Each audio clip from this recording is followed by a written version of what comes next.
மக்களால் நான் வணக்கம் மக்களே. உருப்புற சீரீஸில் இன்றைக்கி 10வது நாள். இன்றைக்கி காலையில் எழுந்திரிச்சோன்னே ஜிம்முக்கு போகிறதுக்கு பதிலாக உட்காந்து வண்டியை கழுவிட்டு செயினை லூப் அடிச்சிடலாம் அப்படின்னு சொல்லிட்டு செயின் க்ளீனும் செயின் லூப் வாங்கி செயினை லூப் அடித்து அப்படியே பளபளன்னு ஆக்கிட்டோம். செயினை புது செயின் மாதிரி இருக்குது பார்த்தீங்களா. அதுக்கப்புறம் ஆஃபீஸுக்கு கிளம்பிட்டேன்.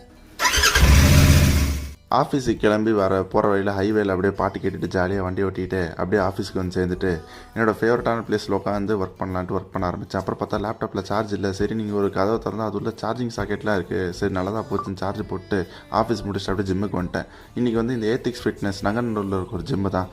உள்ளே வந்து பார்த்தா ஷூராக் இருக்குது. ஆனால் எவனுமே வந்து அதில் செருப்பு வைக்காமல் எல்லாத்தையும் எடுத்து கீழே அப்படியே போட்டு வச்சுருக்கானுங்க. பார்த்தாலே கடுப்பாயிருச்சு.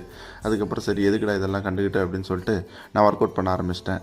ஷோல்டரில் போட்டு 2 வாரம் தான் ஆகுது. அதுக்குள்ளே நல்ல ப்ராக்ரஸ். 20 கிலோலேருந்து 22.5 kg ரெப் பண்ண ஆரம்பிச்சிட்டேன். அதுக்கப்புறம் வழக்கம் போல் ஷோல்டர்ஸ் நார்ம்ஸ் டே தான் இன்றைக்கும் போட்டு முடிச்சுட்டு பம்ப் செக் பண்ணி பார்த்தேன். நல்லாவே இருந்துச்சு. அதிசயமாக இருக்குது எனக்கு என்ன பார்க்கவே. 2 கையிலையும் பார்த்தேன் நல்லா இருந்துச்சு, ஈக்குவலாக இருந்துச்சு. அதுதான் எனக்கு ரொம்ப சந்தோஷமாக இருந்துச்சு. அதுக்கப்புறமா இருக்கிற மற்ற எக்ஸசைஸ்லாம் போட்டு முடிச்சுட்டு ட்ரைசெப்பும் பைசெப்பும் போட்டு முடிச்சிட்டேன். பைசெப் லிட்டில் ஃபெயிலியர் வர போகணுன்ட்டு கடைசி கவுண்டை இப்படி போட்டு முடிச்சு மறுபடியும் ரேக்லேருந்து செருப்பு எடுத்து கீழே போட்டு அழகான என் வண்டியை பார்த்துட்டு அங்கேருந்து அப்படியே வண்டி எடுத்துட்டேன்.